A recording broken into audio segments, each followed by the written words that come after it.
Let's bring in national security and military analyst Rebecca Grant. She's a senior fellow at the Lexington Institute.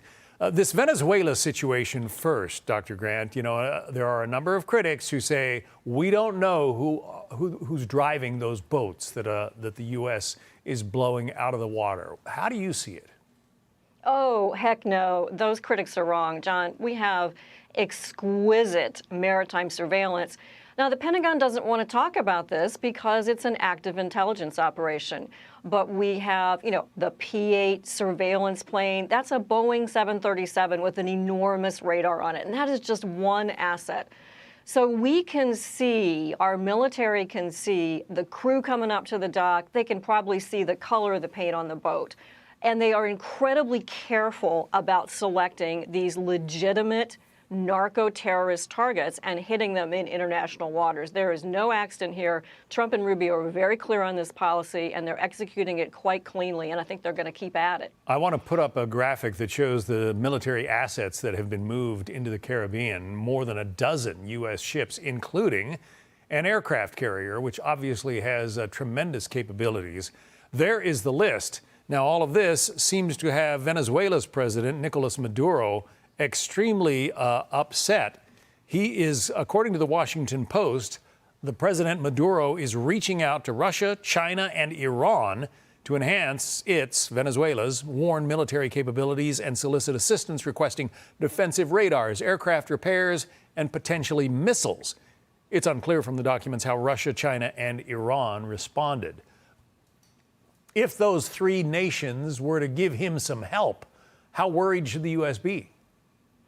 Not very worried. So Venezuela and Russia have been buddies for a long time. I think they have some Russian air defense systems, some old ones.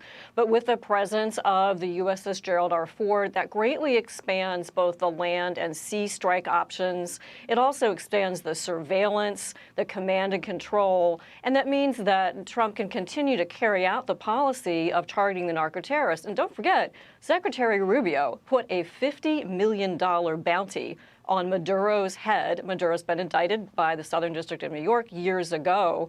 And there is a clear connection, says the Treasury Department, between Venezuela and the drug gangs. That's the reason for this massive naval presence in the Caribbean. Let's turn our attention to the situation in Ukraine. They have asked for U.S. Tomahawk missiles to be deployed, to be essentially given to them or purchased by them. Jack Keane says it wouldn't take all that long for the Ukrainians to learn how to use them. Listen. We have very condensed programs for the Ukrainians. They go at it 7 days a week, 14 or 15 hours a day, Jackie.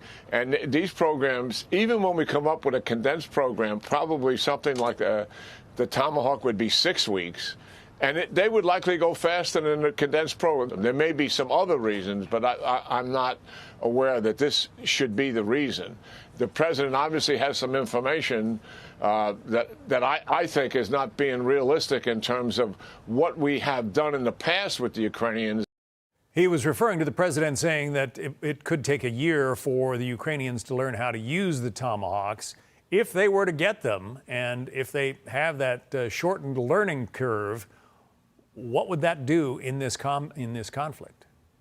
Well, General Keane is right. And remember, these Tomahawks are designed to put the squeeze on Putin to convince him to agree to a ceasefire. The Tomahawks can hit Russian energy pipelines and about 60 Russian air bases. And absolutely, I'm going to tell you this as well. The Army can deploy Tomahawks. They can get them into Ukraine, if this is the decision, via Europe, in about 24 to 48 hours. And yes, the Ukrainians have proven that they are experts in using long-range deep strike weapons, doing their drone strikes, of course, their air defenses with Patriot, Frank and Sam, so many other systems.